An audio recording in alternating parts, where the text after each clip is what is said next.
The heat of the Kansas sun beat down mercilessly on the dusty streets of Wildwood Springs in the summer of 1878, the day that changed everything for Josephine Marshall. She had been standing outside the general store, clutching her reticule with white knuckles, when the dizziness hit her like a runaway stagecoach. The world tilted dangerously as black spots danced before her eyes, and she felt herself falling, helpless to stop her descent until strong arms caught her mere inches from the dirt road. "Whoa there, madam," a deep voice drawled, steady and sure. "I've got you." Josephine's eyes fluttered open to find herself cradled against a broad chest, the scent of leather, sage, and horses filling her senses. Looking up, she met the most striking blue eyes she'd ever seen, set in a sun-weathered face beneath a worn Stetson. The man holding her was tall and lean, his expression a curious mix of concern and caution. "Thank you," she whispered, mortified by her predicament but grateful for his quick reflexes. "I don't know what came over me." The stranger's hold remained firm yet gentle. "This sun's fierce enough to fell stronger folks than yourself, miss." "Marshall," she supplied. "Josephine Marshall." "Tyler Wade," he replied with a slight nod. "Town's new deputy marshal." His gaze swept over her pale face. "Let's get you somewhere cool before you swoon again." Before she could protest, Deputy Wade was guiding her toward the nearest building, which happened to be the Wildwood Saloon. Josephine stiffened. A proper lady like herself had no business entering such an establishment.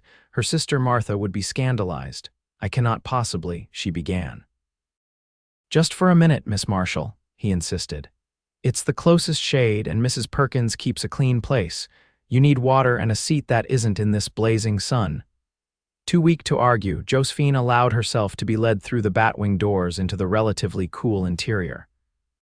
The saloon was mostly empty at this hour, with only a few men playing cards in the corner and a piano player softly practicing a tune. The bartender, a matronly woman with gray-streaked hair, looked up from wiping glasses. "Deputy Wade," she acknowledged with a nod, her eyes curious as they landed on Josephine. "What brings you in with such fine company?" The lady had a spell in the heat, Mrs. Perkins. "Mind if she sits a spell? Of course not." The woman bustled around the bar, producing a glass of water and motioning to a table in the corner away from the card players. "Over here, dear, you look like you've seen a ghost." Josephine sank gratefully into the chair, accepting the water with shaking hands. "Thank you for your kindness." "I assure you I'm not in the habit of." She trailed off, uncertain how to describe fainting in the street and being rescued by a handsome deputy. "Happens to the best of us," Mrs. Perkins said kindly, patting her hand before returning to her work. Deputy Wade remained standing, his tall frame blocking the light from the window. "You new in town, Miss Marshall. Don't recall seeing you before." Josephine nodded, taking small sips of water. "I arrived yesterday. I'm to be the new schoolteacher." A smile tugged at the corner of the deputy's mouth. "Well now, that explains it. Town's been waiting on you for weeks."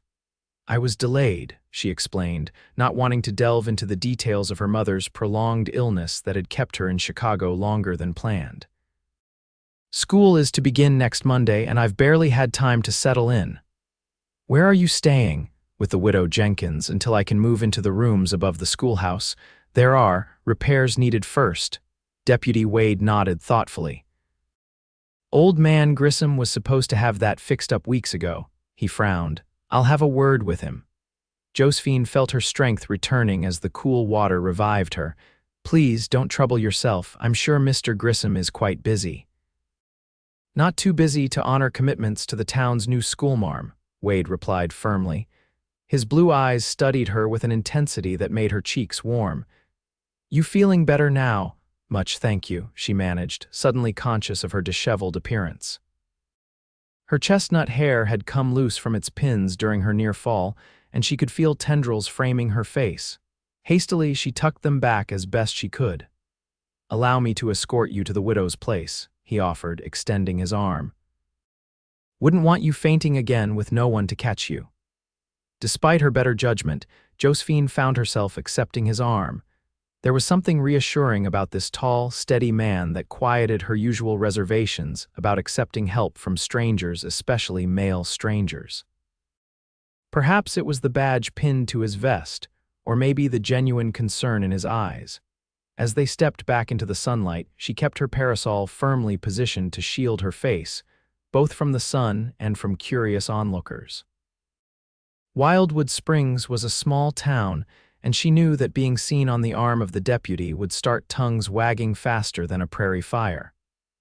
"I appreciate your gallantry, Deputy Wade, but I don't wish to keep you from your duties," she said as they walked slowly down the boardwalk. "Keeping folks safe is my duty, Miss Marshall," he replied easily. "That includes making sure our new schoolteacher doesn't collapse from heat exhaustion on her second day in town." Josephine felt a smile tugging at her lips despite her embarrassment. "When you put it that way, I suppose I'm obligated to accept your assistance. For the sake of the children's education, of course, of course." There was a hint of amusement in his voice. They walked in companionable silence for a moment before he spoke again. "What brings a fine city lady like yourself to a rough-edged town like Wildwood?" The question was direct, but not impolite. Josephine considered how to answer without revealing too much of herself to this virtual stranger. "I wanted adventure," she finally said, surprising herself with her honesty, "and to be useful somewhere I was truly needed. Chicago has plenty of teachers." Deputy Wade glanced down at her, his expression thoughtful. "Wildwood's lucky to have you, then. Though I should warn you, adventure around these parts isn't always the kind you read about in those dime novels. I assure you, Deputy, I harbor no romantic delusions about life on the frontier. I came prepared for hard work and simple living. Did you now?" He sounded skeptical but not unkind. "Most Easterners I've met come west expecting something different than what they find." "Then perhaps I will surprise you," she replied with more confidence than she felt. They had reached the neat white clapboard house belonging to Widow Jenkins. The small front garden was immaculately kept, with hollyhocks standing tall against the front porch. "Here we are," the deputy said, stopping at the gate. "Safe and sound." Josephine reluctantly withdrew her arm from his. "Thank you again for coming to my rescue, Deputy Wade. I'm indebted to you." He tipped his hat, those blue eyes still studying her face. "No debt to speak of, Miss Marshall, though I would consider it a personal favor if you'd take better care in this heat. Drink plenty of water and maybe stay in during the hottest part of the day until you're accustomed." "I'll bear that in mind," she promised. As he turned to leave, she called after him, "Deputy." He looked back, one eyebrow raised questioningly. "You have children who will be attending the school?" A shadow seemed to pass over his features. "No, madam, no children." Before she could respond, he touched the brim of his hat once more and strode away, his long legs carrying him swiftly down the street. Josephine watched him go, puzzled by his sudden change in demeanor and inexplicably disappointed by his answer.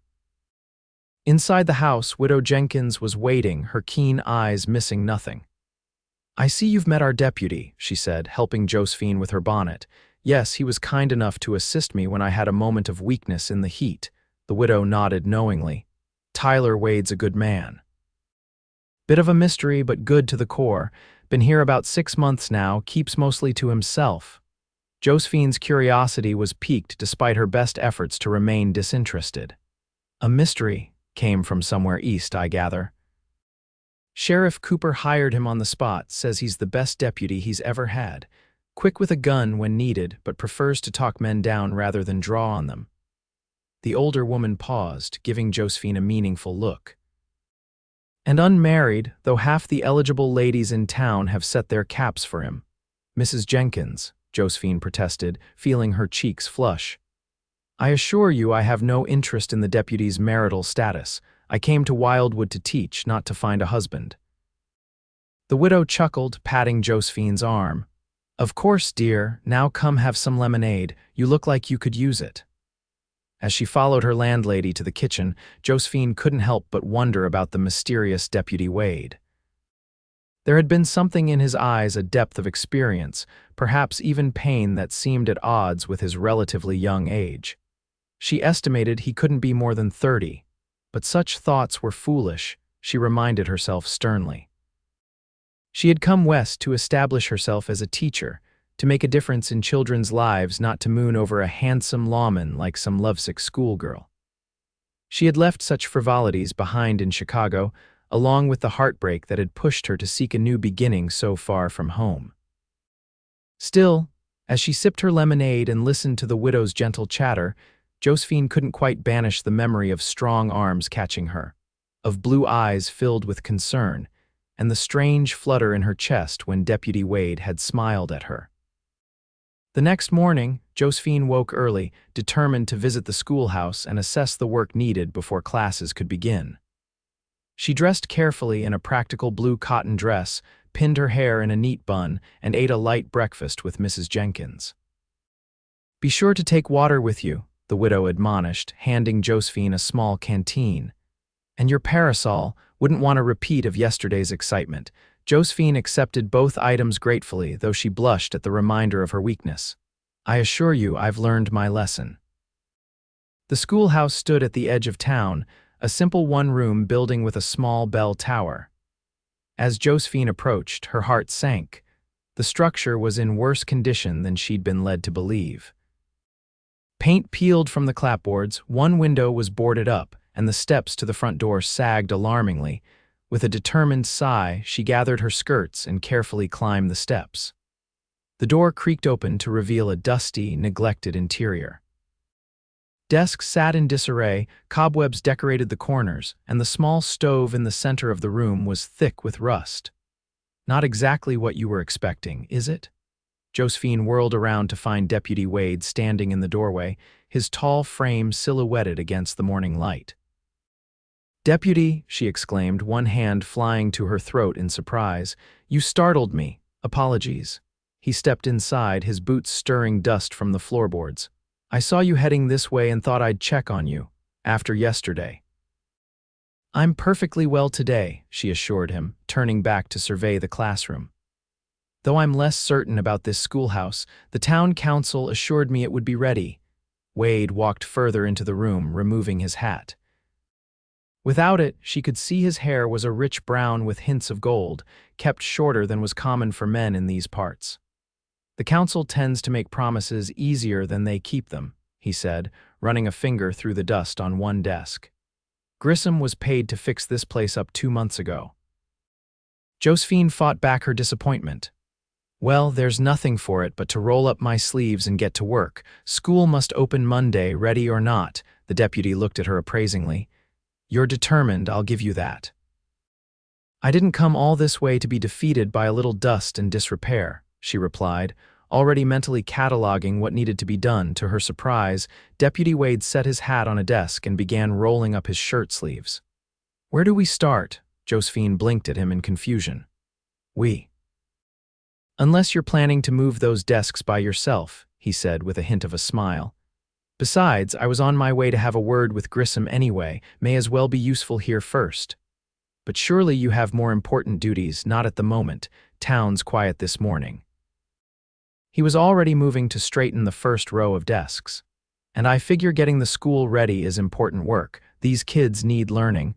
Touched by his willingness to help, Josephine found herself smiling. "Thank you, Deputy. I would be grateful for the assistance." They worked together for the next hour, bringing order to the chaos. Wade moved the heavier furniture while Josephine swept and dusted. She was surprised by how easily they fell into a rhythm, working alongside each other with minimal conversation needed. "May I ask what brought you to Wildwood, Deputy?" she ventured as she wiped down the teacher's desk. "Mrs. Jenkins mentioned you've only been here 6 months." His movements slowed slightly. "Looking for a fresh start, I suppose, same as most folks who come west." Josephine sensed his reluctance to elaborate. "I understand, it's much the same for me." He glanced at her curiously but didn't press. Instead, he said, "That broken window needs fixing, and this stove won't do it all, it's rusted through in places." "I was told there would be proper living quarters upstairs as well," Josephine said, glancing toward the ceiling. "Is there a way up?" Wade nodded toward a door at the back of the classroom. "Should be stairs through there, want to check." They found a narrow staircase leading to a small apartment consisting of 2 rooms, a bedroom, and a combined kitchen and sitting area. The space was dusty but fundamentally sound, with 2 windows offering views of the rolling prairie beyond the town. "It's perfect," Josephine breathed, already imagining how she could make it home. "Needs work," Wade commented practically, "but it's got potential." As they descended back to the classroom, the deputy paused on the stairs. "I'll speak to Grissom today. And if he can't get to it right away, I know some folks who can help. The Petersons' oldest boy is handy with carpentry, and Mrs. Abernathy's quilting circle would likely be willing to help clean." Josephine was touched by his offer. "That's very kind, but I wouldn't want to impose. It's not an imposition," he cut in. "Folks here care about the school, they just need someone to organize them a bit." As they returned to the classroom, Josephine noticed Wade examining the woodpile beside the stove with a frown. "Not nearly enough for winter," he muttered. "I'll have some delivered." "Deputy Wade," Josephine said firmly, "while I appreciate your help immensely, I cannot allow you to take on so much responsibility for my sake." He turned to look at her, his expression serious. "It's not just for your sake, Miss Marshall. A town without a proper school isn't much of a town at all. These children deserve better." Something in his tone made Josephine wonder again about his past. "You value education highly." "My mother was a teacher," he said after a moment's hesitation. "Taught me to read before I was 5. Said knowledge was the one thing that couldn't be stolen from a person." It was the most personal information he had volunteered, and Josephine treasured it like a gift. "She sounds like a wise woman." She was. The past tense hung in the air between them. Before Josephine could respond, the schoolhouse door banged open. A harried-looking woman stood there, 2 children clutching her skirts. "Oh, I'm sorry to interrupt," she said, looking between Josephine and Wade with curious eyes. "We saw someone at the school and thought we'd come meet the new teacher." Josephine smoothed her dusty skirts and stepped forward with a smile. "You've found her. I'm Miss Marshall." The woman beamed. "I'm Clara Peterson, and these are my youngest, Emma and Samuel." She nudged the children forward. "Say hello to your new teacher." The children mumbled shy greetings, their eyes wide as they took in the tall deputy beside Josephine.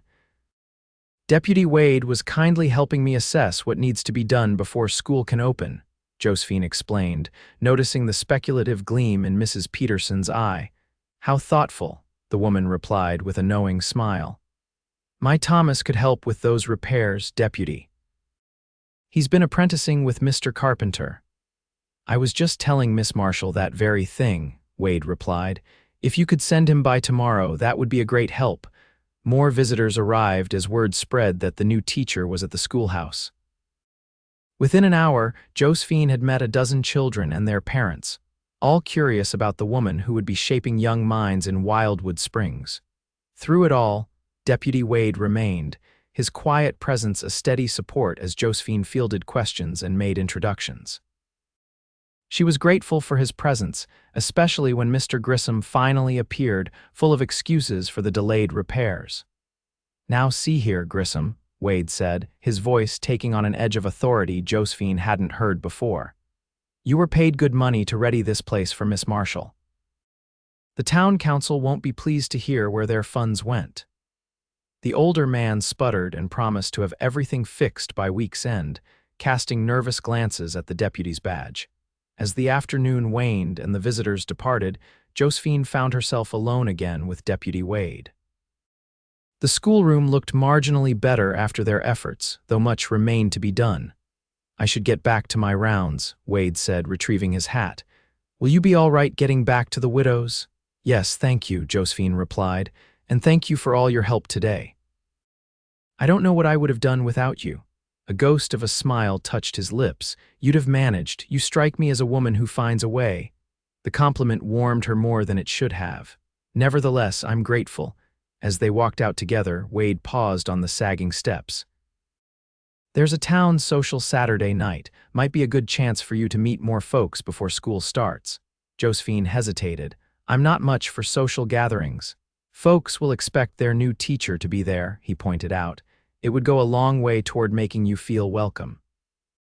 She knew he was right, though the thought of navigating a social event in a town where she was still a stranger made her nervous. "Will you be attending, Deputy?" Something flashed in his eyes, surprise, perhaps, at her question. "I generally make an appearance." "Sheriff likes to have someone keeping an eye on things." "Then perhaps I shall attend as well," she found herself saying. Wade nodded, settling his hat on his head. "I'll look forward to it, Miss Marshall." As she watched him walk away, Josephine wondered what had possessed her to ask such a forward question. She had no business concerning herself with the deputy's social calendar. Yet something about Tyler Wade intrigued her, his quiet competence, his unexpected kindness, and the shadows that seemed to lurk behind his blue eyes. Shaking off such thoughts, she turned back to lock the schoolhouse. She had come to Wildwood Springs to teach, to make a difference in children's lives, not to develop an infatuation with the town's deputy marshal, no matter how handsome or helpful he might be. Still, as she walked back to Widow Jenkins' house, she found herself wondering what one wore to a town social in Wildwood Springs, and whether Deputy Wade might ask her to dance. The next few days passed in a flurry of activity. True to Wade's word, Thomas Peterson arrived early the following morning to begin repairs on the schoolhouse. By noon, 3 more young men had joined him, and the sound of hammers and saws filled the air. Josephine divided her time between organizing her teaching materials and helping a group of women from town clean the schoolhouse from top to bottom. By Friday afternoon, the transformation was remarkable. Fresh paint brightened the exterior, the broken window had been replaced, and the classroom gleamed with cleanliness. Upstairs, her living quarters had been thoroughly scrubbed, and to her surprise, several pieces of furniture had appeared: a small dining table with 2 chairs, a comfortable rocking chair, and a bookcase for her precious collection of books. When she asked Mrs. Abernathy about the furniture, the woman merely smiled. "Just things folks had sitting around, not being used. Deputy Wade mentioned you might need some furnishings." Josephine felt a rush of warmth at the thought of Wade considering her needs and organizing this kindness. She hadn't seen him since Tuesday, though she'd heard he'd ridden out with the sheriff to investigate reports of cattle rustling in the area. That evening, as she sat with Widow Jenkins working on lesson plans for her first week of teaching, the older woman brought up the social. "Have you decided what you'll wear tomorrow night, dear?" she asked, her knitting needles clicking steadily. Josephine looked up from her papers. "I thought perhaps my green dress with the lace collar. Is that appropriate for such an occasion?" "Perfect," Mrs. Jenkins approved. "Everyone will be wearing their Sunday best. It's not often we get a proper social." Hesitating, Josephine asked the question that had been on her mind. "Mrs. Jenkins, does Deputy Wade usually attend these gatherings?" The widow's eyes twinkled with amusement. "When his duties allow. Though he's not much for dancing, if that's what you're wondering." "I wasn't, that is, I merely." Josephine stammered, flustered by the woman's perception. Mrs. Jenkins chuckled. "No need to explain, dear. Tyler Wade is a fine-looking man, and you wouldn't be the first lady to notice. Though I must say, he seems to take more interest in you than I've seen him show anyone else." "Surely you're mistaken," Josephine protested, though her heart quickened at the suggestion. "He was merely being kind to a newcomer." "If you say so," the widow replied, clearly unconvinced. "Though most newcomers don't get the deputy marshal personally supervising repairs to their home and workplace." Josephine had no response to that. She had noticed the townspeople's curious glances when Wade was helping at the schoolhouse, but had attributed it to the novelty of seeing their deputy engaged in such mundane work. Now she wondered if there was more to their interest. "Is there something I should know about Deputy Wade?" she asked carefully. Mrs. Jenkins considered the question. "Not for me to gossip," she finally said, "but I will say this. Tyler Wade came to Wildwood carrying some burden. What it is, nobody knows for certain. He does his job and does it well, but he keeps to himself. Before you arrived, I don't think I'd ever seen him voluntarily spend time with anyone outside of his duties." This information only deepened Josephine's curiosity about the deputy. What shadows from his past haunted him, and why had he made an exception to his solitary habits for her? Whatever his reasons, Josephine said, returning to her lesson plans, I'm grateful for his assistance. The schoolhouse would never have been ready without his help. Indeed, the widow agreed, a knowing smile playing at her lips. Very grateful, I'm sure.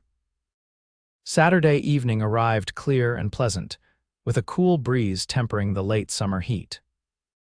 Josephine dressed with more care than she had intended, selecting her best green silk dress and arranging her chestnut hair in an elegant knot at the nape of her neck, with a few soft curls framing her face. When she descended the stairs, Widow Jenkins clasped her hands in delight. "My dear, you look lovely. Every eligible bachelor in town will be seeking an introduction." Josephine blushed. "I merely wish to make a good impression as the town's teacher." "And so you shall," the widow assured her, adjusting a stray curl. "Though there's no rule saying a schoolmarm can't also be the prettiest woman at the social." They walked together to the town hall, where lanterns had been hung and a small band was setting up in the corner. Already, the room was filling with townspeople in their finest attire. Children darted between groups of adults, their excitement palpable. As they entered, Josephine was immediately surrounded by parents introducing themselves and their children. She smiled and greeted each one, trying to commit names and faces to memory. The welcome was warm, if a bit overwhelming. After nearly half an hour of introductions, Josephine managed to slip away to the refreshment table for a glass of punch. As she stood sipping the sweet drink, she surveyed the room, searching for a familiar tall figure. "Looking for someone in particular, Miss Marshall?" She turned to find Sheriff Cooper beside her, a friendly smile on his weathered face. She had met him briefly during the week when he'd stopped by the schoolhouse to check on the repairs. "Just taking in the gathering, Sheriff," she replied, hoping her disappointment wasn't evident. "It's wonderful to see so many families here." "Wildwood's a family town at heart," he agreed, "for all its rough edges." He glanced toward the door. "Wade should be along shortly. He's making a final round before joining us." Josephine felt her cheeks warm at his perception. "I wasn't specifically," the sheriff chuckled. "No need to explain, Miss Marshall. I've noticed my deputy takes a special interest in your welfare. Can't say I blame him." Before she could formulate a response, a commotion at the door drew their attention. Deputy Wade had arrived and was immediately waylaid by Mayor Phillips. Josephine couldn't help but notice how handsome he looked in a clean black suit, his badge still pinned to his vest. As if sensing her gaze, Wade looked up and met her eyes across the room. For a moment, everything else seemed to fade away as he gave her a small nod of recognition. Then Mayor Phillips reclaimed his attention and the moment passed. "Excuse me, Miss Marshall," Sheriff Cooper said, tipping his hat. "Duty calls." Left alone, Josephine found herself approached by several mothers eager to discuss their children's education. She welcomed the distraction, throwing herself into conversations about reading levels and arithmetic skills. The band began playing, and couples moved to the cleared space in the center of the room to dance. Josephine declined several invitations, citing her need to meet more parents. In truth, she found herself continually distracted by Wade's presence at the edges of the gathering, his tall figure impossible to miss as he conversed quietly with various townspeople. Finally, during a brief lull in the conversations, she felt a presence at her elbow and turned to find Deputy Wade standing there, his hat in his hands. "Good evening, Miss Marshall," he said, his voice low. "You look lovely tonight." "Thank you, Deputy," she replied, hoping the dim lighting concealed her blush. "And thank you for organizing the repairs to the schoolhouse. Everything is perfect." He shrugged off her gratitude. The town just needed a little reminder of their responsibilities. "You've made quite an impression already." "Everyone has been very welcoming," she said sincerely. They stood in comfortable silence for a moment, watching the dancers. Finally, Wade cleared his throat. "Would you care to dance, Miss Marshall, if you're not too busy with parents, that is?" Her heart skipped at his invitation. "I would like that very much." He offered his arm, and she placed her hand lightly upon it, acutely aware of the firm muscle beneath his jacket. As he led her to the dance floor, she noticed several curious glances following their progress. The band was playing a waltz, and Wade's hand settled respectfully at her waist as they began to move with the music. To her surprise, he was a graceful dancer, guiding her smoothly across the floor. "You dance well, deputy," she remarked, looking up at him. A shadow of a smile touched his lips. "My mother insisted I learn, said even a boy who planned to be a cowboy should know how to be a gentleman." "She was right," Josephine replied, "though I'm surprised to find you became a lawman instead of a cowboy." Something flickered in his eyes. "I was a cowboy for a time." She sensed there was more to the story but didn't press. Instead, she said, "The children are excited for school to begin. I met so many tonight, I fear I'll never keep all their names straight." "You will," he assured her. "You're good with people. I've watched you tonight. You remember details, make them feel heard." His observation pleased her. "That's kind of you to say, though I admit I'm nervous about Monday. It's my first time having my own classroom." "You'll do fine," Wade said with conviction. "Those children are lucky to have you." The simple confidence in his words bolstered her courage. "Thank you for that, and for everything you've done to help me settle in." Their eyes met, and something passed between them, a connection that made Josephine's breath catch. For a moment she thought he might say something more, something personal, but then the music ended and the spell was broken. Wade stepped back, releasing her. "Thank you for the dance, Miss Marshall." "Josephine," she said impulsively. "When we're not in front of the whole town, I mean." "You could call me Josephine." He studied her face, his expression unreadable. "Josephine," he repeated softly, as if testing the feel of her name. "Then I suppose you should call me Tyler." "Tyler," she echoed, liking the way it sounded. A commotion near the door interrupted their moment. Sheriff Cooper was striding purposefully toward them, his expression grim. "Wade," he called, "need you. There's trouble at the saloon." The deputy's demeanor changed instantly, his posture straightening as he turned to his superior. "What kind of trouble?" "The kind that involves Blackwell and his boys," the sheriff replied meaningfully.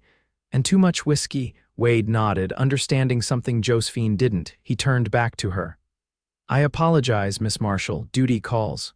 "Of course," she said, trying to hide her disappointment. "Please be careful." Something softened in his eyes. "Always am." He touched the brim of an imaginary hat, having left his real one by the refreshment table. "Save another dance for me if I make it back in time." "I will," she promised. She watched as he collected his hat and followed the sheriff out, his relaxed posture from their dance replaced by the alert stance of a lawman heading into potential danger. Only then did Josephine realize how many eyes were on her, curious, speculative gazes from all around the room. Widow Jenkins appeared at her side, her expression knowing. "Well, my dear, it seems you've accomplished what no other woman in Wildwood has managed. You got Deputy Wade to dance." "It was just one dance," Josephine protested, though she knew it had felt like something more. The widow hummed skeptically.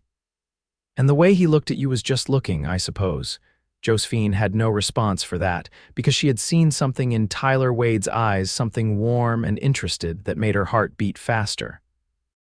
But now he was gone, facing whatever trouble awaited at the saloon, and she was left with the gossip her acceptance of his invitation had surely generated.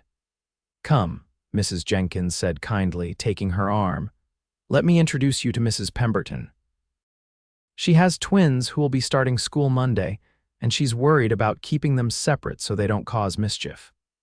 Grateful for the distraction, Josephine allowed herself to be led away, though her thoughts remained with the deputy and the dangerous situation he might be facing. She had come to Wildwood Springs seeking independence and purpose, not to develop feelings for a man she barely knew, especially not one who regularly put himself in harm's way. Yet as the evening continued and Wade did not return, she couldn't deny the concern that gnawed at her, or the way her eyes continually drifted to the door, hoping to see his tall figure striding back in. Monday morning dawned bright and clear, a perfect day for the start of the school term. Josephine had moved into her quarters above the schoolhouse the previous day, wanting to be fully settled before her first day of teaching. The small rooms already felt like home, arranged with her few possessions and the furniture donated by the townspeople. She had not seen Deputy Wade since the social on Saturday night. According to the talk around town, which Widow Jenkins had relayed, there had been a serious altercation at the saloon involving a group of cowboys passing through. No one had been killed, thankfully, but Wade had sustained a knife wound to his shoulder while disarming one of the troublemakers. This news had filled Josephine with concern, but she had restrained herself from seeking him out. It would be inappropriate for the town's new schoolteacher to call upon a single man, even if he was injured. Instead, she had channeled her worry into preparations for her first day of class. Now, as she stood at the door of the schoolhouse ringing the bell to summon her students, Josephine pushed thoughts of Tyler Wade firmly aside. Today was about the children, about beginning the important work she had come here to do. 28 students of varying ages filed into the classroom, their faces a mixture of excitement, curiosity, and in some cases, reluctance. Josephine greeted each one by name, having studied the school register carefully. "Welcome to a new school year," she began once they were all seated. "I'm Miss Marshall, and I'm very pleased to meet all of you." The morning passed in a blur of assessments, introductions, and establishing routines. Josephine divided the children into groups based on their abilities, setting the older ones to work while she helped the younger children with their letters.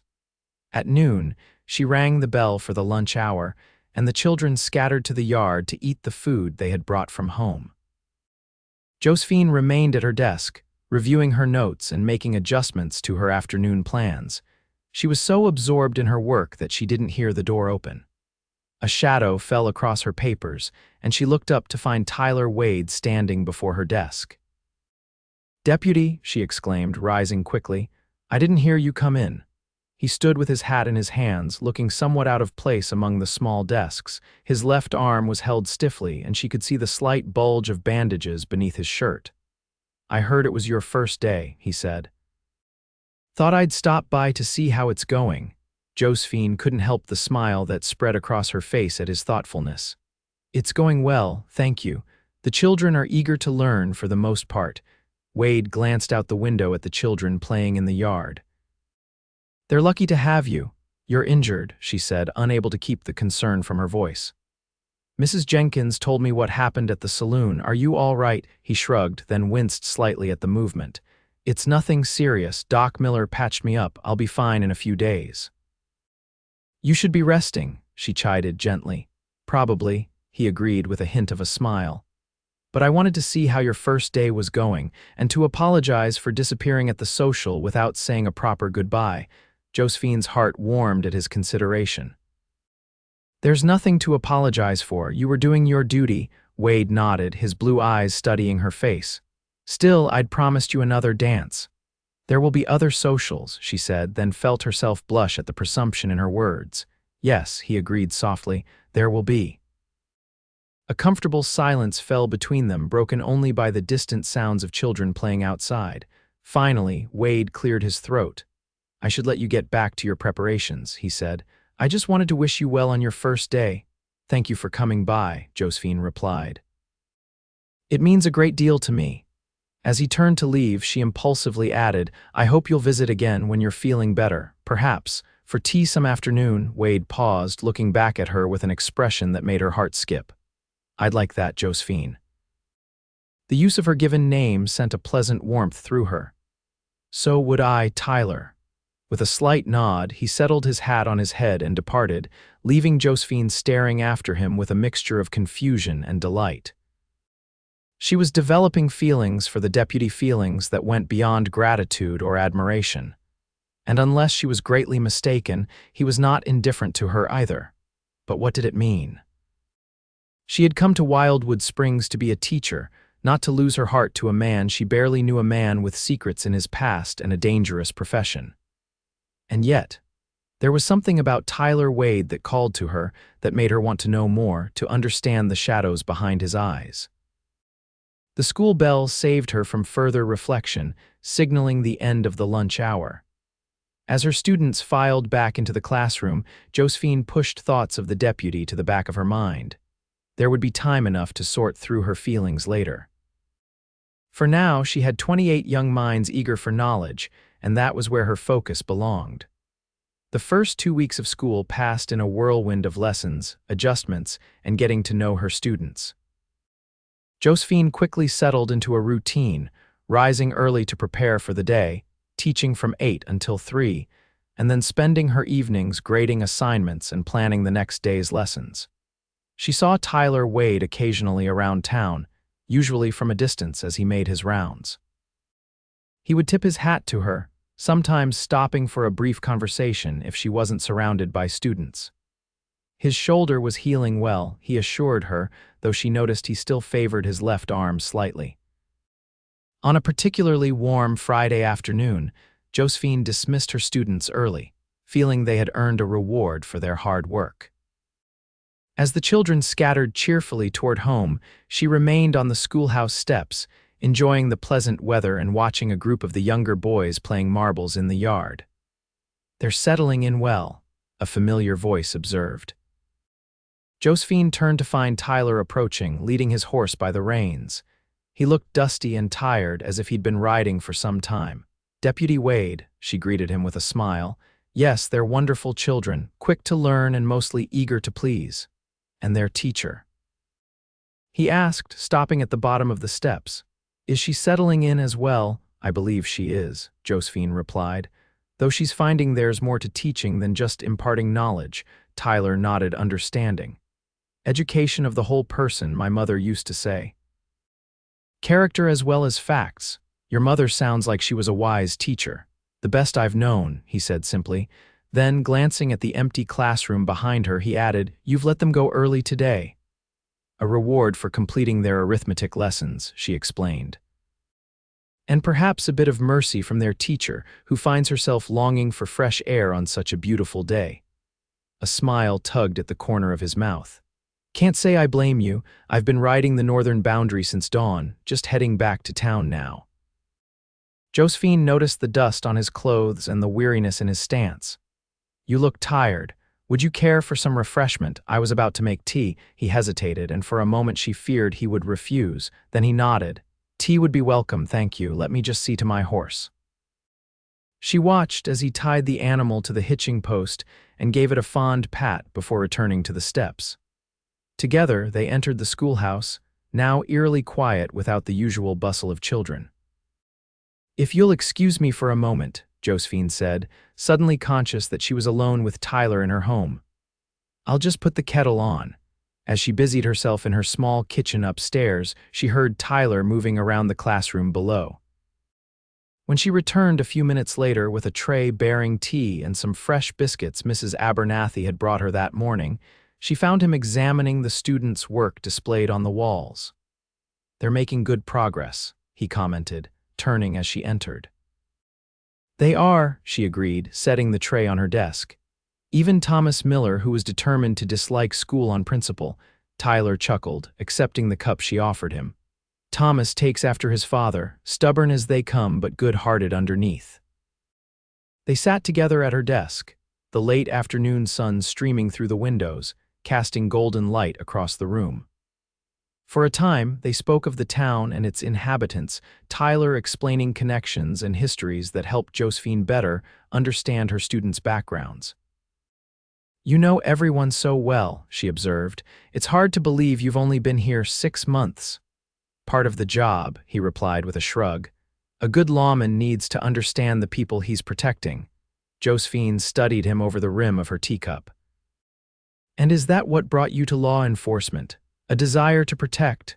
Tyler was silent for a long moment, his eyes fixed on some point beyond the schoolhouse windows. Just as she was beginning to think he wouldn't answer, he spoke. "I was a cowhand for years, working cattle drives from Texas up to Kansas. It was a good life, in many ways hard work, open skies, simple purpose." He paused, rotating his cup slowly between his hands. "Then came a night in a trail town much like Wildwood. A saloon dispute turned ugly. A friend of mine was killed, shot in the back by a man too cowardly to face him squarely." Josephine's heart ached at the pain evident in his voice. "I'm so sorry."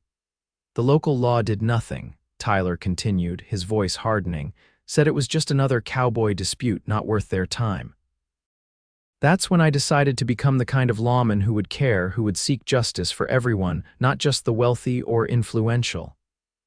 That's admirable, she said softly. Though I imagine it's a difficult path, it can be, he acknowledged, but it feels right, even on the hardest days. Their eyes met, and Josephine felt the connection between them deepen. He had shared something personal, something painful, and she sensed it was not a story he told often. And you? Tyler asked, breaking the moment. What led a city woman to become a teacher in a frontier town? Josephine set down her cup, considering how much to reveal. I always wanted to teach. Even as a child, I would gather neighborhood children and play school. But in Chicago, she hesitated, then decided to offer him the same honesty he had shown her. In Chicago, there was a man. We were engaged to be married. Tyler's expression remained carefully neutral. What happened? I discovered he was not the man I believed him to be, she said simply, the old pain a distant ache now. He was more interested in my father's business connections than in me. When I confronted him, he did not deny it. She managed a small smile. It was a difficult time, but ultimately a blessing. It freed me to pursue my true calling. Teaching, Tyler supplied. Yes, and when I saw the advertisement for a teacher needed in Wildwood Springs, it seemed like providence. A chance to start fresh, somewhere I was truly needed. We do need you here, Tyler said, his voice low and sincere. The children, the town, more than you know. Something in his tone made her wonder if he was speaking of himself as well. Before she could form a response, the schoolhouse door banged open, startling them both. Sheriff Cooper stood in the doorway, his expression urgent. Wade, there you are. We've got trouble. Blackwell's gang hit the Simmons ranch. 2 hands dead, cattle scattered. Simmons is organizing a posse. Tyler was on his feet instantly, all weariness gone from his bearing. When? This morning. Mrs. Simmons just rode in. The sheriff glanced at Josephine. Begging your pardon for the interruption, Miss Marshall. Not at all, she managed, though her heart had begun to race at the thought of Tyler riding out to confront dangerous men. Please be careful, both of you. Tyler met her eyes briefly. Thank you for the tea, Miss Marshall, and the conversation. With that, he was gone, striding out the door with the sheriff, leaving Josephine staring after him with a strange mixture of fear and pride. Fear for his safety and pride in his dedication to justice. It was only later, as she prepared for bed, that she realized how much Tyler had come to mean to her in the short time she had known him. The thought of him facing danger made her physically ill with worry, and yet his willingness to risk himself for others was part of what drew her to him. Josephine knelt beside her bed, clasping her hands in prayer. Lord, keep him safe, she whispered into the darkness. Please bring him back unharmed. Sleep was long in coming that night, her thoughts filled with images of Tyler facing unknown dangers in the darkness of the prairie. 3 days passed with no word of the posse. Josephine taught her classes as usual, trying to maintain a calm demeanor for her students' sake, but inside she was twisted with worry. Several of the children had fathers or older brothers who had ridden out with Sheriff Cooper and Deputy Wade, so she knew she was not alone in her concern. On the 4th morning, as she was writing spelling words on the blackboard before the children arrived, the schoolhouse door opened. Turning, expecting to see one of her early students, Josephine instead found Tyler standing there, hat in hand. Her heart leapt at the sight of him, alive and whole, though looking exhausted and unshaven. A nasty bruise darkened one cheekbone, but otherwise he appeared unharmed. Tyler, she breathed, forgetting propriety in her relief. You're back. Just got in, he said, his voice rough with fatigue. Thought you might want to know, for the children's sake, all the men are back safe. We recovered most of the cattle. Blackwell and his gang crossed into Indian territory we couldn't follow. Josephine set down her chalk and crossed to him, unable to resist the urge to be closer, to assure herself he was truly all right. You're injured. He touched his bruised face self-consciously. It's nothing. Had worse shaving. You should be resting, she admonished gently, noticing the deep shadows under his eyes. Probably, he agreed with a tired smile, but I wanted to see you first, to tell you personally that everything's all right. The simple statement and the meaning behind it made Josephine's heart swell. I've been worried, she admitted. I prayed for your safe return. Something flickered in Tyler's eyes, surprise, perhaps, or gratitude. Thank you, he said softly. Then, as if suddenly aware of how intimate their conversation had become, he straightened slightly. I should go. The children will be arriving soon, and I need to report to the mayor. Of course, she replied, reluctantly stepping back. Will I see you? Later, Tyler hesitated, then nodded. If you wouldn't mind the company, I could stop by this evening, after you've finished your schoolwork. I would welcome it, Josephine said, perhaps too quickly. I mean, I would be glad of the company. A ghost of a smile touched his lips. Then I'll see you tonight, Miss Marshall. As he turned to leave, Josephine impulsively caught his hand.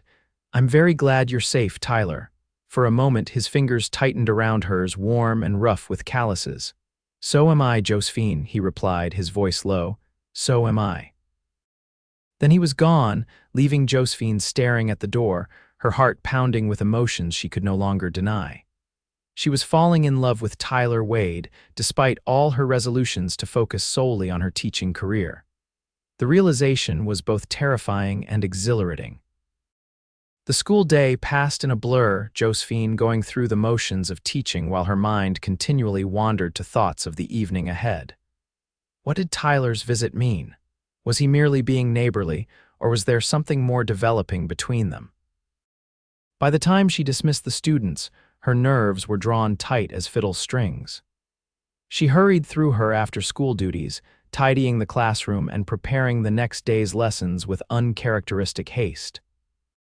Then she rushed upstairs to her quarters to freshen up, changing from her practical teaching dress to a softer blue gown she usually reserved for Sundays. Just as she was pinning up her hair, there was a knock at the schoolhouse door below. Taking a deep breath to calm her racing heart, Josephine descended the stairs. Tyler stood on the threshold, looking much improved from that morning. He had shaved, changed into clean clothes, and though the bruise on his face was still visible, he seemed less exhausted. Good evening, she greeted him, suddenly shy. Please come in. He stepped inside, removing his hat. You look lovely, he said, his eyes taking in her change of attire with appreciation. Thank you, she replied, feeling color rise to her cheeks. I thought. That is, I was wondering if you might like to take a walk. It's such a pleasant evening. I'd like that, Tyler agreed. They set out together, walking slowly down the main street of Wildwood Springs. The evening was indeed beautiful, with a soft breeze tempering the day's heat, and the sky painted in shades of gold and pink as the sun began its descent. People nodded greetings as they passed, some looking curious at the sight of the deputy and the schoolteacher strolling together. The whole town's talking about the posse, Josephine commented as they turned onto a quieter side street. The children were full of the story today. Tyler grimaced slightly. Probably more exciting in the telling than the reality. Mostly it was hard riding and sleeping on the ground. And the bruise? She asked, glancing at his face. One of Blackwell's men got in a lucky punch before I subdued him, he admitted. Like I said, nothing serious. They walked in silence for a moment, their steps falling naturally in sync. As they reached the edge of town, the prairie stretched before them, a sea of grass turned golden in the evening light. It's beautiful here, Josephine said softly. So different from Chicago.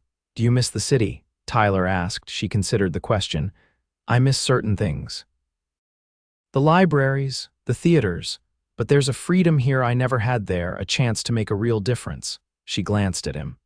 And the people here have been kinder than I had any right to expect. People like you, Tyler said simply. You've brought something this town needed. As have you, she replied.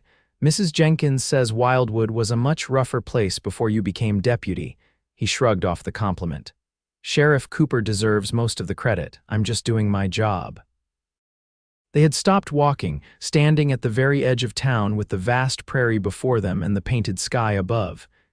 In the distance, a lone coyote called, its mournful cry echoing across the open space. Josephine, Tyler said suddenly, turning to face her.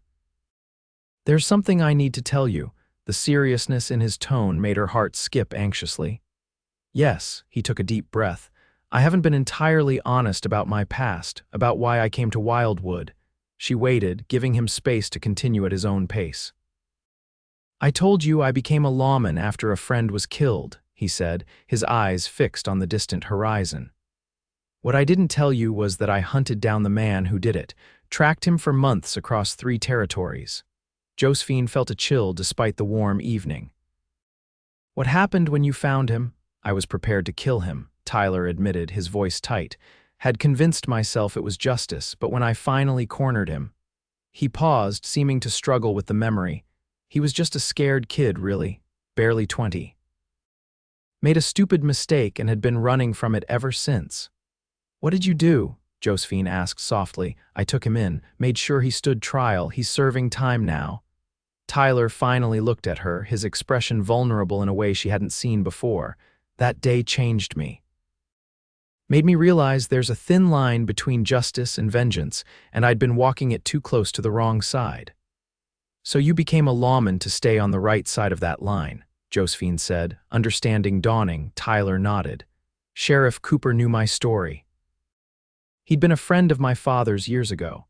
When I wrote to him, he offered me a chance at redemption, a way to serve justice properly." Josephine reached out impulsively, touching his arm. "Thank you for telling me this." He covered her hand with his own, his eyes searching her face. "I needed you to know, before..." He hesitated. "Before things between us went any further." Her heart quickened at the implication in his words. "And are things between us going further, Tyler?" In answer, he gently raised her hand to his lips, pressing a kiss to her knuckles that sent a tremor through her. "I hope so, Josephine, if you'll have me with all my flaws and history. We all have a past," she said softly. "It's what we do with our future that matters." Their eyes held, and in that moment, Josephine knew with certainty that her future was irrevocably entwined with this man's. When he slowly leaned down, giving her every opportunity to pull away, she instead rose on her tiptoes to meet him halfway. Their first kiss was gentle, a soft exploration that nonetheless sent heat coursing through her veins. Tyler's hand came up to cradle her cheek, his touch reverent, as if she were something precious and fragile. When they finally parted, Josephine found herself breathless, her heart pounding as if she'd run a great distance. Tyler looked similarly affected, his blue eyes dark with emotion. "I've wanted to do that since the moment I caught you in the street," he confessed, his voice husky. She smiled up at him, feeling both shy and bold all at once. "I'm very glad you did, both the catching and the kissing," Tyler laughed, the sound warming her heart. "I should get you back," he said reluctantly. "People will talk, people already talk," she pointed out. "Mrs. Jenkins says half the town has been speculating about us since the social." "And does that bother you?" he asked, suddenly serious. "Being linked to me in town gossip," Josephine considered the question. "I came to Wildwood to be a teacher, not to find a husband," she said honestly. "And I worried at first that personal entanglements might interfere with my purpose here." "And now," Tyler prompted when she paused, "now I think perhaps one purpose doesn't exclude the other," she said softly. "That perhaps I was meant to find both a vocation and..." She hesitated, suddenly shy. "And love," Tyler supplied, his eyes never leaving hers. "Yes," she whispered. "Love." He smiled then, a full, genuine smile that transformed his face and made her heart skip. "Then I reckon we should give them something real to talk about," he said, pulling her gently back into his arms for another kiss. As the sun set over the prairie and the first stars appeared in the darkening sky, Josephine Marshall knew her life had changed irrevocably. She had come west, seeking purpose and independence, never imagining she would find her heart's companion in a quiet lawman with shadows in his past and kindness in his soul. Whatever challenges lay ahead, they would face them together, the schoolteacher and the deputy, united by a chance encounter on a dusty street and bound by a love neither had been looking for, but both had been fortunate enough to find. The weeks that followed were the happiest of Josephine's life. Though she and Tyler were careful to maintain propriety, their courtship became the town's worst-kept secret. Tyler would walk her home from school in the afternoons when his duties allowed, and Sunday afternoons were spent together, often enjoying picnics by the small creek outside town, or simply walking and talking as they got to know each other better. October arrived, bringing cooler weather and the first hints of autumn color to the prairie grasses. Josephine found herself settled comfortably into her role as teacher, the children responding well to her blend of firm discipline and genuine affection.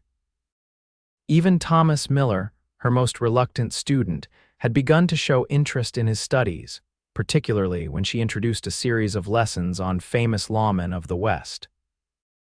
"I think Thomas has developed a case of hero worship," she told Tyler one Sunday afternoon as they sat beneath a cottonwood tree, a simple picnic spread before them. "He asked if you would come speak to the class about your work." Tyler looked startled. "Me, I'm no speaker, Josephine." "You wouldn't need to make a formal presentation," she assured him. "Just answer their questions about law enforcement. The children are fascinated by your work." He considered the idea, absently twirling a blade of grass between his fingers. "If you think it would be helpful." "I do," she said, smiling at his discomfort. For a man who faced armed outlaws without flinching, Tyler was remarkably modest about his accomplishments. "They look up to you, you know, especially the boys." Tyler's expression softened. "I'll do it then, for the children." Josephine reached over to squeeze his hand gratefully. "Thank you, I was thinking perhaps next Friday afternoon." He nodded agreement, then fell silent, seeming lost in thought. Josephine studied him curiously, noting the slight furrow between his brows. "What is it?" she asked gently. "You seem troubled."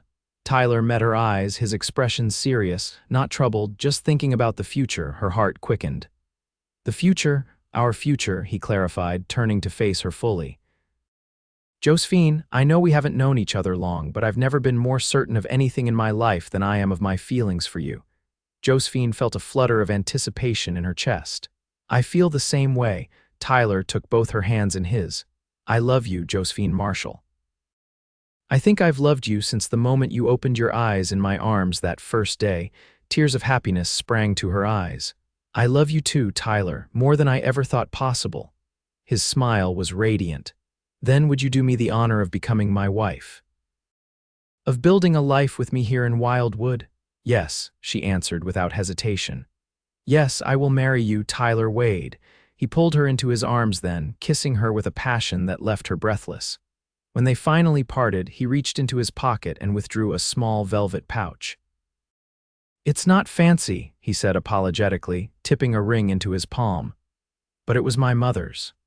The ring was a simple gold band with a small pearl nestled between two tiny sapphires. It was elegant and understated, exactly to Josephine's taste. "It's beautiful," she said sincerely as he slipped it onto her finger. "I will treasure it always." "There's something else," Tyler said, a note of hesitation entering his voice. "Something we should discuss before we announce our engagement." "What is it?" she asked, suddenly anxious. He took a deep breath. "My position as deputy, it's not always safe, as you know. I've been thinking that perhaps I should consider another line of work, something less dangerous." Josephine stared at him in surprise. "But you love being a lawman, it's your calling." "I love you more," he said simply.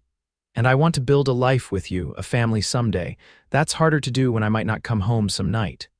She considered his words carefully, understanding the depth of what he was offering to sacrifice for her. "I fell in love with you as you are, Tyler Wade," she finally said. "With all that you are, including the man who wears that badge, I would never ask you to give up your purpose." "But the risk is part of loving you," she interrupted gently. "Yes, I worry when you ride out after outlaws. Yes, I pray for your safe return, but I would never ask you to be less than who you are meant to be." Tyler's eyes shone with emotion. "You are an extraordinary woman, Josephine Marshall, soon to be Josephine Wade," she reminded him with a smile. "And I expect my husband to continue making this town safe for all its children, including any we might have someday." He kissed her again, tenderly this time. "I don't deserve you," he murmured against her lips. "Perhaps not," she teased, "but you're stuck with me nonetheless." Their laughter mingled in the crisp autumn air, sealing their commitment to a shared future, whatever challenges it might hold. The news of their engagement spread through Wildwood Springs like wildfire. By Monday afternoon, every child in Josephine's classroom knew, and by evening there wasn't a soul in town who hadn't heard. Congratulations poured in from all sides, along with a few knowing looks that suggested many had seen this development coming long before the couple themselves had realized their feelings. "I told you so," Widow Jenkins declared triumphantly when Josephine stopped by to share the news personally. "From the moment he caught you in that street, I knew you two were destined." "Was it really so obvious?" Josephine asked, blushing. "My dear, the way that man looked at you like you were water in the desert, there was no mistaking it." The widow patted her hand affectionately. "I couldn't be happier for you both. Tyler Wade is a good man, and you bring out the best in him." Sheriff Cooper was equally pleased when Tyler informed him. "About time," he said gruffly, clapping the younger man on the shoulder. "That girl's the best thing that ever happened to you."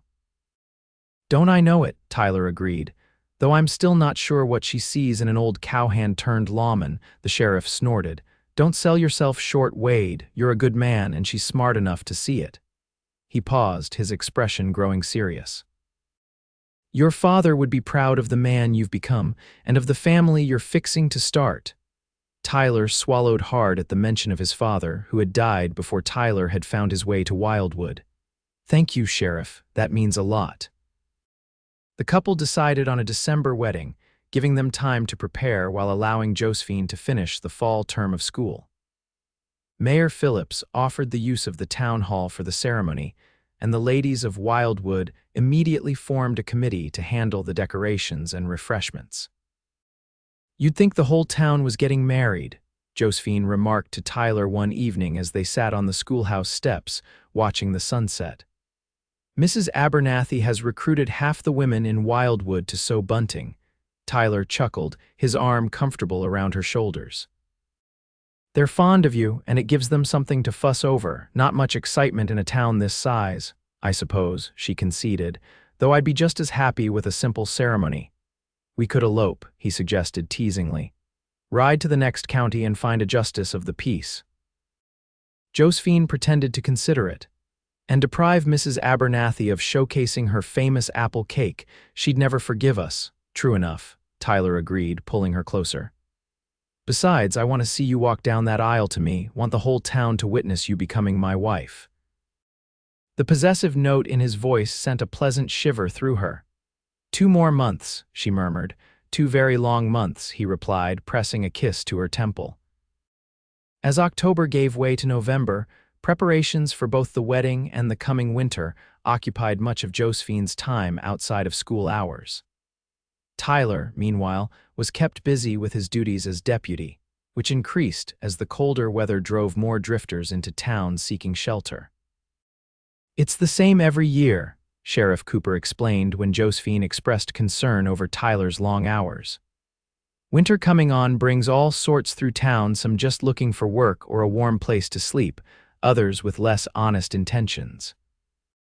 Despite their busy schedules, the couple made time for each other, often sharing simple meals in Josephine's quarters after school. Tyler proved to be an unexpectedly good cook, a skill he attributed to years on cattle drives. "When it's your turn at the chuck wagon, you learn quick," he told her as he prepared a savory stew one evening. "Or you face the wrath of hungry cowhands." Josephine loved these domestic moments, seeing a softer side of Tyler that few others witnessed. She found herself imagining their future home a place filled with love and laughter, perhaps the sound of children's voices someday. As they washed dishes together that night, Tyler mentioned casually, "I've been looking at the Peterson property on the edge of town." "The old farmhouse?" Josephine asked, handing him a plate to dry. He nodded. "Old man Peterson's moving to Denver to live with his daughter, looking to sell the place house barn, 10 acres, her hands stilled in the dishwater. Are you thinking of buying it?" "Been thinking it might make a good home," he said, carefully not meeting her eyes. "For us, after we're married." Joy bubbled up within her at the thought.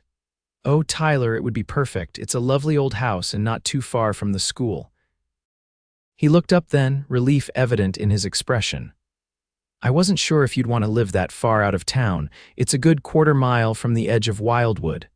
"I grew up in Chicago," she reminded him. "A 1/4 mile walk is nothing compared to the distances I used to travel daily." "And the idea of having land, a real home of our own." She trailed off, overcome with emotion. Tyler set down the dish towel and pulled her into his arms, heedless of her wet hands. "I'll speak to Peterson tomorrow," he promised. "See if we can work out terms." 2 weeks later, the deal was done.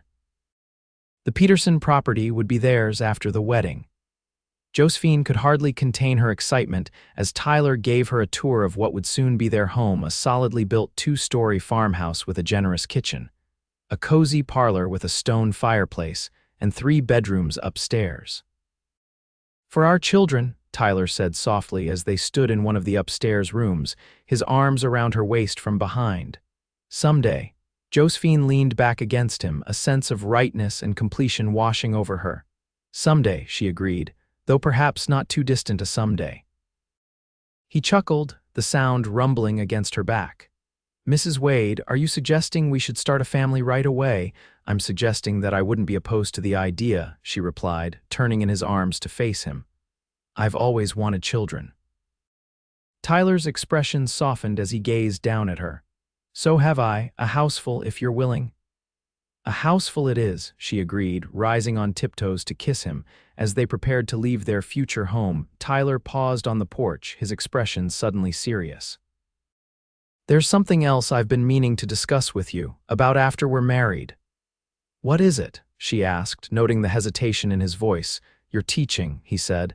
"I know how much it means to you. I want you to know that I don't expect you to give it up when we marry." "Not unless you want to." Josephine felt a rush of gratitude at his understanding. "I've been thinking about that," she admitted. "I love teaching and I'd like to continue at least until our family begins to grow." Tyler nodded, relief evident in his features. "I'm glad." "You're a wonderful teacher, Josephine. Those children need you." She squeezed his hand gratefully. "Thank you for understanding. Many men wouldn't." "I'm not many men," he replied simply, "and I want you to be happy in all aspects of our life together." As December arrived, bringing the first snow of the season, Josephine found herself caught up in the final preparations for their wedding. Her simple white dress was finished, sewn by the talented hands of Mrs. Peterson and Mrs. Abernathy. The town hall was being transformed with evergreen boughs and red ribbons for the ceremony, which would take place the Saturday after the school term ended. A week before the wedding, as Josephine was reviewing her students' final assignments for the term, a knock at the schoolhouse door interrupted her concentration. Looking up, she expected to see Tyler, who occasionally stopped by at this hour. Instead, she found an elegantly dressed older woman standing in the doorway, her bearing regal despite the lines of fatigue etched in her face. "Miss Marshall?" the woman inquired, her accent marking her as Eastern, perhaps Boston. "Yes," Josephine replied, rising from her desk. "May I help you?" The woman stepped further into the classroom, removing her gloves. "My name is Eleanor Wade. I believe you're acquainted with my son, Tyler." Josephine stared at the woman in shock. Tyler had told her his mother was dead, had spoken of her in the past tense from their very first meeting. Yet here stood a woman claiming to be exactly that, with the same striking blue eyes that Josephine had come to love in her fiancé's face. "Mrs. Wade," she finally managed, her mind racing. "This is unexpected." "I imagine it is," the woman replied, her expression unreadable. "Particularly if Tyler has told you that I'm no longer living, which I suspect he has." Josephine gestured to a chair. "Please sit down, you look tired from your journey." Mrs. Wade accepted the offer, arranging her skirts with practiced grace. "Thank you. It was indeed a long journey from Boston. But when I received word of my son's impending marriage, I felt I must come." "Received word," Josephine echoed. "I don't understand. Tyler hasn't been in contact with his family for years, from what he's told me." A shadow passed over the older woman's face. "No, he hasn't. Not since his father's death 5 years ago. We had a falling out, but I've kept track of him through various acquaintances. When I learned he was to be married, I decided it was time to put the past behind us." Josephine's head was spinning. Tyler had told her both his parents were dead, his father killed in a ranch accident when Tyler was in his teens, his mother succumbing to influenza a few years later. Why would he lie about something so fundamental? "Mrs. Wade," she said carefully, "I think there's been some confusion. Tyler believes you died years ago. The older woman's eyes widened in genuine surprise. He believes I'm dead. Why would he think such a thing? I don't know, Josephine admitted, but he's spoken of you as deceased on multiple occasions. Mrs. Wade's hands tightened on her reticule. I see. She was silent for a moment, her expression troubled. Perhaps it was easier for him to think of me that way after the things that were said between us. What things? Josephine asked, then immediately shook her head. No, I'm sorry, that's not my place to ask. You're to be his wife, Mrs. Wade said gently. I think you have every right to know, she sighed deeply. After my husband died, Tyler wanted to continue running our ranch in Colorado. I wanted to return east to my family in Boston. Words were exchanged, harsh words on both sides. I accused him of being just like his father, stubborn, tied to the land, unable to see beyond the horizon. He accused me of never having truly loved the life we'd built, of always having one foot back in Boston. She paused, pain evident in her eyes at the memory. In the end, I sold the ranch against his wishes. He was 22, old enough to make his own way, but too young to take on such a responsibility alone, I thought. He left the day the sale was finalized, told me he no longer had a mother, that she died with his father. Josephine's heart ached for both of them, for the proud young man who had felt betrayed by his mother's decision, and for the widow who had lost her husband and then her son in quick succession. And you've had no contact since? She asked. Mrs. Wade shook her head. I've written letters, but they've been returned unopened. I've followed his movements through friends and acquaintances, his time as a cowhand, his search for the man who killed his friend, his position here as deputy. She looked directly at Josephine. And now, his engagement to the town schoolteacher. Josephine didn't know what to say. This revelation changed everything, yet in some ways nothing at all. Tyler was still the man she loved, even if he had carried this painful secret. He speaks of you with great love and admiration, she finally said. Whatever happened between you, he treasures the memory of the mother who taught him to read, who insisted he learn to dance and be a gentleman. Tears shimmered in the older woman's eyes. Does he? I'm glad to hear it. Before Josephine could respond, the schoolhouse door opened again. Both women turned to see Tyler himself standing frozen in the doorway, his face drained of color as he stared at his mother. Tyler, Josephine said softly, rising from her chair. He didn't appear to hear her, his attention fixed entirely on the elegant woman who had slowly risen to face him. Hello, Tyler, Mrs. Wade said, her voice steady despite the emotion in her eyes. Mother, he responded, the word barely audible. You're alive, very much so, she confirmed. Though apparently you've told people otherwise. Tyler's gaze flickered briefly to Josephine, then back to his mother. What are you doing here? I came to see my son married, Mrs. Wade replied simply, to meet the woman who has captured his heart.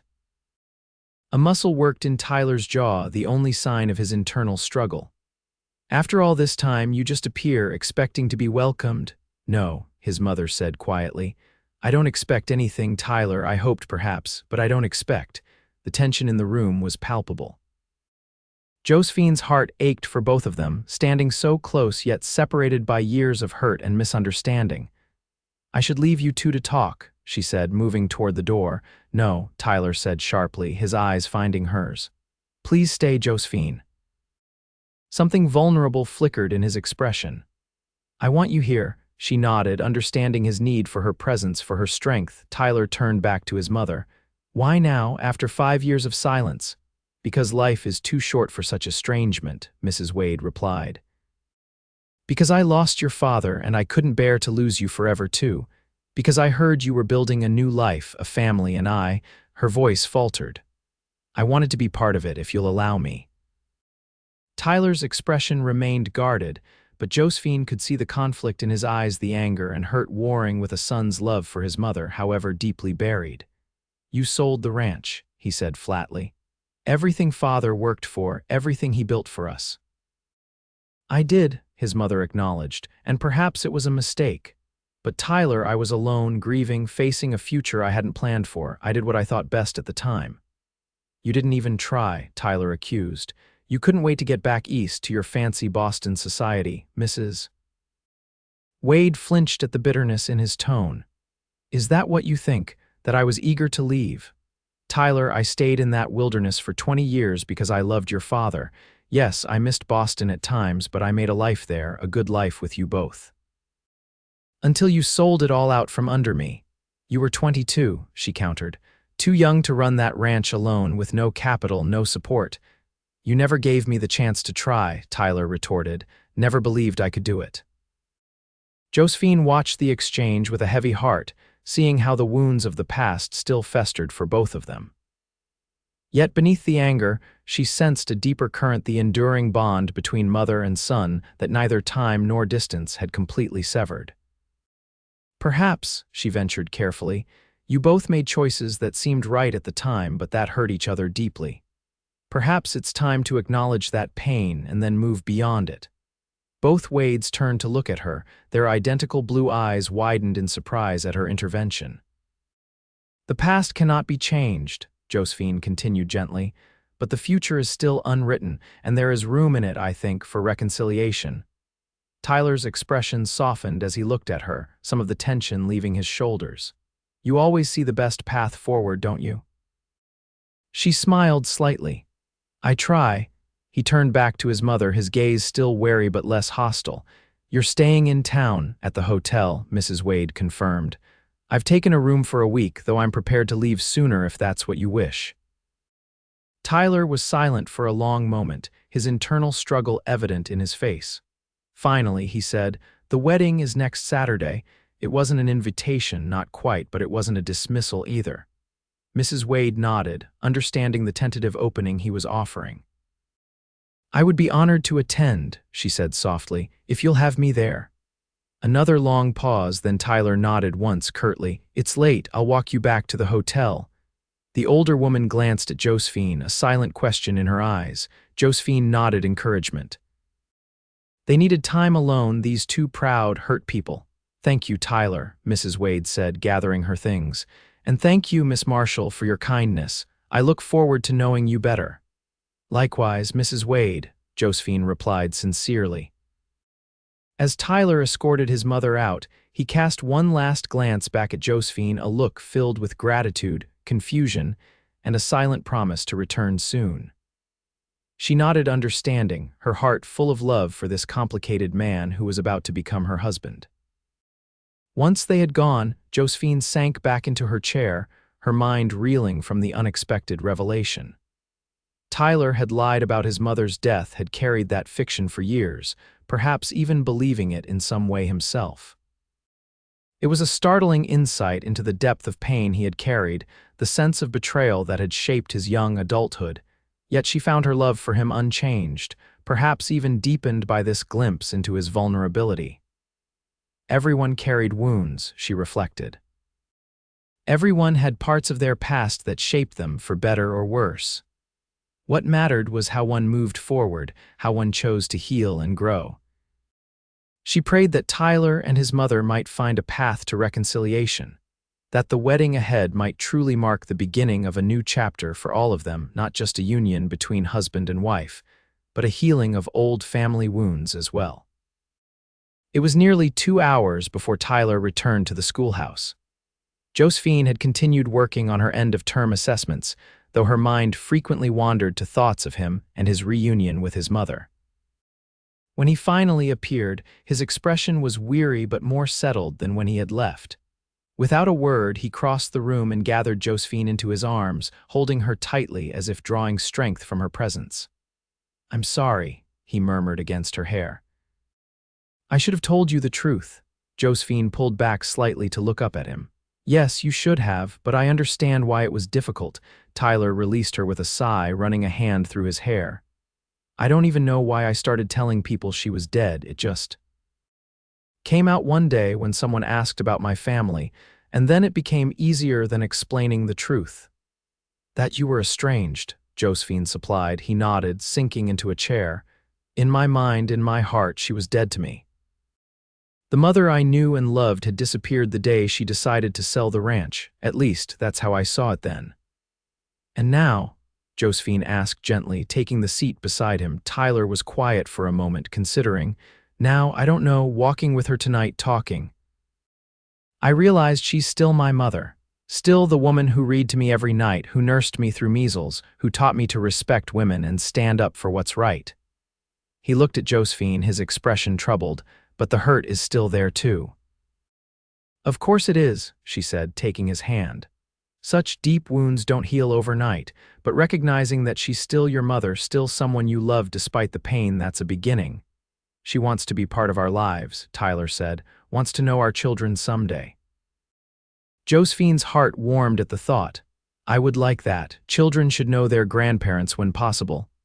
"You're not angry with me?" he asked, searching her face. For lying about something so important, she considered the question carefully. "I'm disappointed that you didn't feel you could tell me the truth, but I'm not angry. We all have parts of our past that are difficult to share." Tyler brought her hand to his lips, pressing a fervent kiss to her knuckles. "I don't deserve you, Josephine Marshall." "Perhaps not," she agreed with a small smile, "but you're stuck with me nonetheless." He chuckled, recognizing his own words from their engagement day. "I invited her to dinner tomorrow," he said after a moment. "At the hotel restaurant. I thought maybe you could join us." "I'd be honored," Josephine replied. "I think your mother and I will get along very well. She seems a remarkable woman." "She is," Tyler admitted, "stubborn as they come, but remarkable." "Rather like her son," Josephine observed with a twinkle in her eye. Tyler's mock outrage at the comparison broke the remaining tension, and they both laughed, the sound a healing balm after the emotional revelations of the evening. The week leading up to the wedding passed in a blur of final preparations and gradual reconciliation. Dinner with Eleanor Wade proved to be the first of several meetings, each one easing the strain between mother and son a little more. By Thursday, they were reminiscing about Tyler's childhood, sharing stories that had Josephine alternately laughing and misty-eyed. "He was the most determined child," Eleanor told Josephine over tea in the hotel parlor. "Once he set his mind to something, there was no deterring him. At 8, he decided he would break the wildest colt on our ranch, nearly got himself killed before his father intervened." "That sounds like Tyler," Josephine agreed with a fond smile. "He hasn't changed much in that regard." "No," Eleanor said thoughtfully. "I suppose he hasn't. It's what makes him a good lawman, I imagine, that same stubborn determination." The two women had formed a quick bond, finding in each other a kindred spirit. Eleanor had been a teacher before her marriage, and they shared a love of literature and education that gave them common ground beyond their connection to Tyler. "I've brought something for you," the older woman said, retrieving a small package from beside her chair. A wedding gift, though perhaps a bit premature. Josephine unwrapped the parcel to find a small, leather-bound book of poetry, the pages edged in gold. "It's beautiful," she breathed, carefully opening the cover. "It was a gift from Tyler's father to me on our wedding day," Eleanor explained. "I thought it fitting that you should have it now." Touched beyond words, Josephine looked up with shining eyes. "Are you certain?" "It's such a personal memento." "I'm certain," the older woman affirmed. "You make my son happy, Josephine, happier than I've seen him since he was a boy. That deserves my very best gift." The day of the wedding dawned clear and cold, the December sun sparkling on fresh snow that had fallen overnight. Josephine woke early in her rooms above the schoolhouse, too excited to sleep, despite the late hour she had retired after the small party the town's women had thrown for her. Mrs. Jenkins arrived shortly after breakfast to help her prepare, bringing with her a small bouquet of hothouse flowers, a luxury ordered specially from Denver. "Something borrowed," the widow announced, pinning a cameo brooch to Josephine's dress. "It was my grandmother's, and something blue." She presented a delicate blue handkerchief embroidered with Josephine's initials. "It's perfect," Josephine said, deeply moved by the woman's thoughtfulness. "Thank you for everything, Mrs. Jenkins, for welcoming me to Wildwood, for your guidance, for everything." The widow's eyes glistened.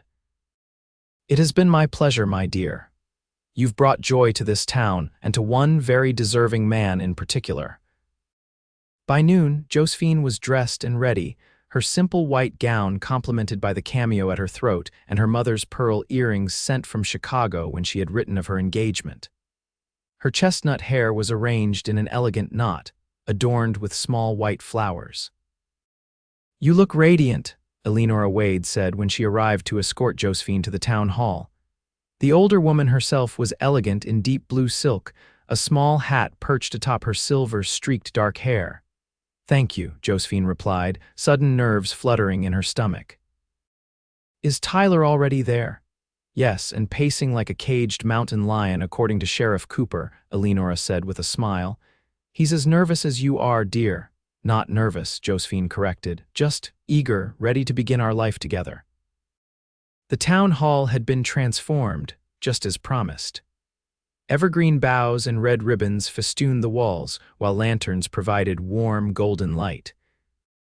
Nearly every resident of Wildwood Springs had turned out for the occasion, filling the benches that had been arranged to create an aisle down the center of the room. At the far end, before a table draped in white linen, stood Tyler, handsomer than Josephine had ever seen him in a new black suit and crisp white shirt. Sheriff Cooper stood beside him as best man, looking uncharacteristically formal in his Sunday clothes. As the small group of musicians began to play, Josephine took a deep breath and began her walk down the aisle on the arm of Mayor Phillips, who had offered to give her away in the absence of her father. But her eyes were fixed only on Tyler, whose face transformed with awe and love as he watched her approach. In that moment, all her doubts and fears melted away. This was right. This was where she belonged with this man in this town, building a life together. The ceremony itself passed in a blur of emotion. Josephine would later remember little of the minister's words, but she would never forget the feel of Tyler's hands holding hers, the depth of sincerity in his voice as he repeated his vows, and the expression in his eyes as he slipped the simple gold band onto her finger to join her engagement ring. "I now pronounce you husband and wife," the minister declared. "You may kiss your bride." Tyler's lips met hers in a kiss that was both tender and passionate, a promise of all the years to come. The assembled townspeople broke into applause and cheers, their genuine happiness for the couple evident in their faces. The celebration that followed was everything a small town wedding should be: warm, joyful, and infused with the sense of community that had so drawn Josephine to Wildwood Springs in the first place. Mrs.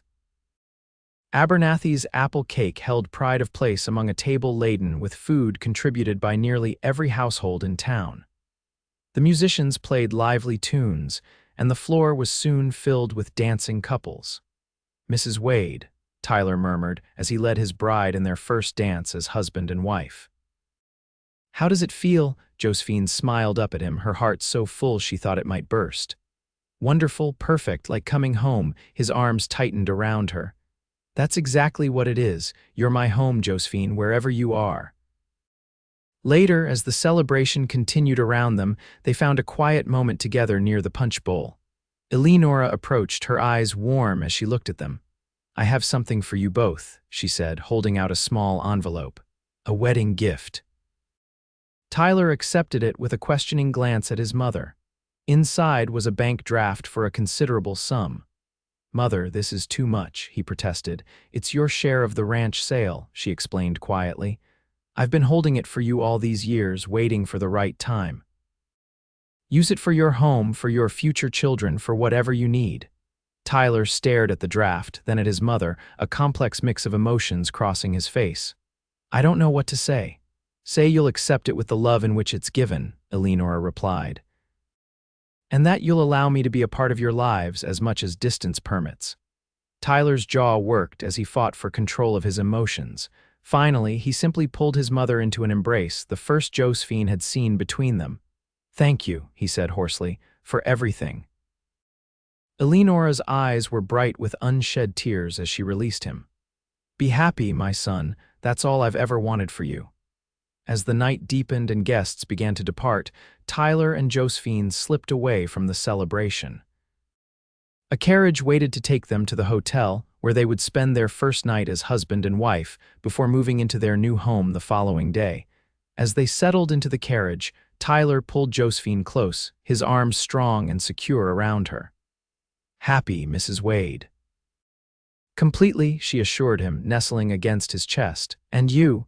More than I ever thought possible, he replied, his voice thick with emotion. You've given me everything, Josephine, a future, a family, even my mother back in my life. She looked up at him, her heart overflowing with love. We've only just begun, Tyler. There's so much more ahead for us. I can't wait, he murmured, lowering his head to capture her lips in a kiss that held all the promise of the years to come. As the carriage rolled through the snowy streets of Wildwood Springs, Josephine marveled at the journey that had brought her here from a fainting spell on a dusty street to the arms of the man who had caught her, who would always catch her, for all the days of their life together. 5 years later, the afternoon sun slanted through the windows of the Wade farmhouse, casting golden light across the wide plank floors. Josephine sat in the rocking chair by the fire, a book open in her lap, though her attention was on the scene outside the window. Tyler was in the yard with their son, 3-year-old James, patiently teaching the boy how to throw a ball. James's face was a picture of concentration as he tried to mimic his father's movements. His small features, so like Tyler's, it sometimes made Josephine's heart ache with love. On a blanket in the shade, nearby sat their daughter, Elizabeth, not yet a year old, contentedly playing with wooden blocks under the watchful eye of her grandmother. Eleanora Wade had arrived from Boston 2 weeks ago, her third extended visit since the children had been born. The years had brought changes to all their lives. Josephine had continued teaching until James's birth, then reluctantly given up her position at the school, though she still tutored occasionally and served on the school board.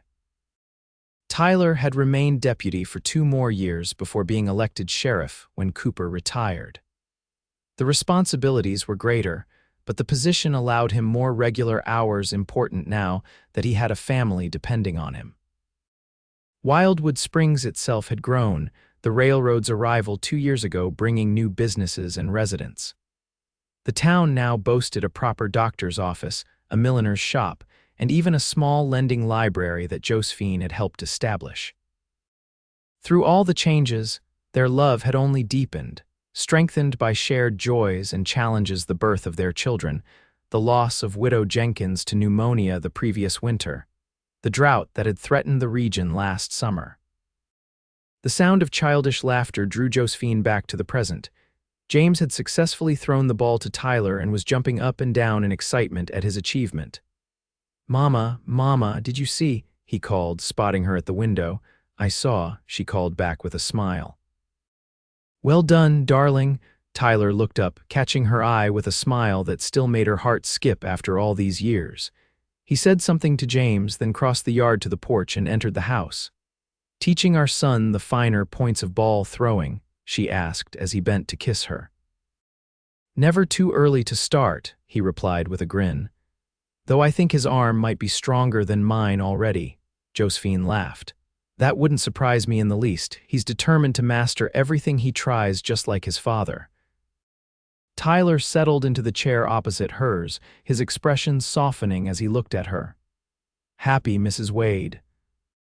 It was a question he still asked regularly, a callback to their wedding night and the promise of the future that had stretched before them, then a future now being lived day by day, moment by precious moment. "Completely," she assured him, reaching across to take his hand. "And you?" "More than I ever thought possible," he replied, echoing his words from that night 5 years ago. "Though I wouldn't mind being a bit happier still." Josephine raised an eyebrow questioningly. "Oh," Tyler's thumb traced circles on the back of her hand, a gesture both familiar and thrilling. "I was thinking our house might not be quite full enough yet." Her heart skipped at his meaning. "Are you suggesting what I think you're suggesting, Sheriff Wade?" "I am indeed, Mrs. Wade," he confirmed with a twinkle in his blue eyes. "What would you say to another little Wade running around this place?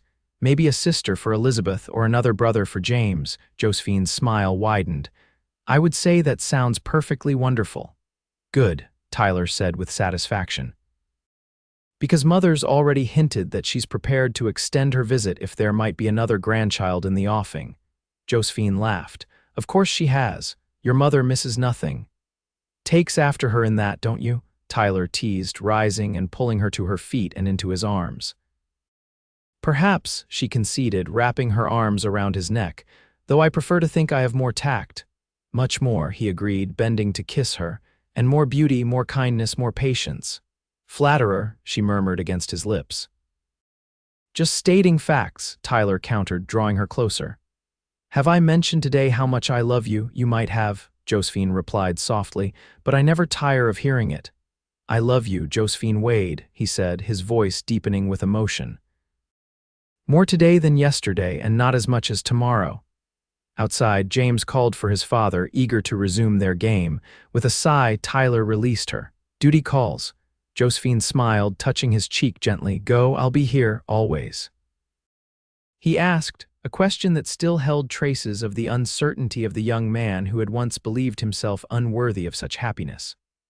Always, she promised, the word both a vow and a blessing. As Tyler returned to their son, Josephine watched from the window, her heart full to overflowing. From that moment of weakness on a dusty street to this life of extraordinary joy, it had all begun with a fall and a catch, with strong arms that had held her then and continued to hold her still, through all of life's challenges and triumphs.